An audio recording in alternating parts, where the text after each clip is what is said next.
Clyburn. Mr. Leader, thank you very much for being with us. Well, good thank to see you so much for having me. Thank you. From Washington. First of all, the budget fight's ahead. It's clear that the House votes are all going to go the Republicans' way. But right now, the Senate is even talking about voting in favor of Paul Ryan's budget, even though they don't want it to pass. So what are the competing tactics right now on the Ryan budget? Well, I don't know exactly what the Senate's plans might be, but I do know this. The Ryan budget will inflict so much pain on middle-income Americans until it will absolutely wreak havoc in their families.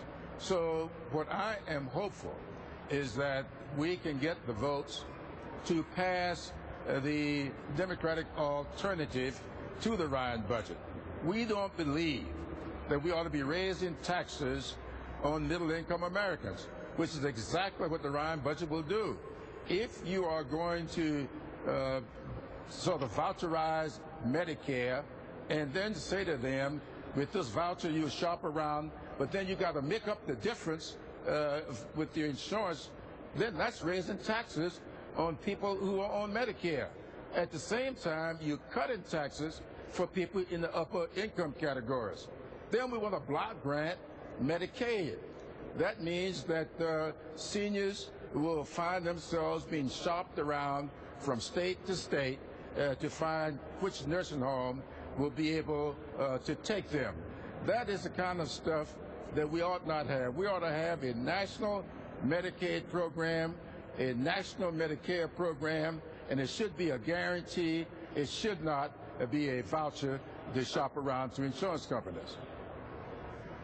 But Congressman, there's going to have to be compromise before anything gets done, and from the President's vision, if there is to be another grand bargain, it will require changes on entitlements. Are you and the other members of the Democratic caucus willing to have some give there in exchange for the revenues that you expect from the other side? Absolutely. We have demonstrated that before. Look, we just had Mr. Ryan and Mr. Romney to run against us because of that $716 billion that we took out of Medicare and extended the life of Medicare. We demonstrated that we didn't take it out. We took it out of the providers part.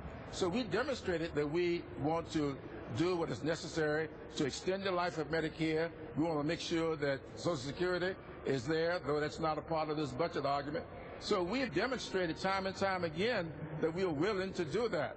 What we need now is for the Republicans to demonstrate their willingness to put revenue on the table, close these tax loopholes, and let's begin to have a fair and balanced approach to budgeting going forward. Congressman, let me quickly ask you about the primaries in South Carolina in advance of the special election to fill Tim Scott's seat.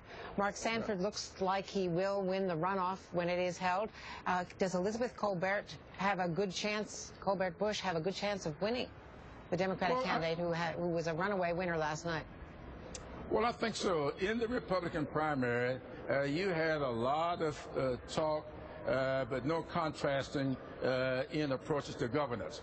I think that we will find between Mark Sanford, who I think will win the runoff, and Elizabeth Colbert, a sharp contrast. The people of South Carolina are a forgiving people. We don't mind forgiving Mark Sanford for his personal indiscretions.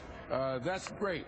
But for his political record, it leaves a lot to be desired. There are a lot of people, middle-income people, school teachers, and others whose jobs were lost because Mark Sanford's governorship cost him that job. We are going to remind people of that in this campaign going forward, and I think that Elizabeth Colbert has a tremendous opportunity to win in the first week in May.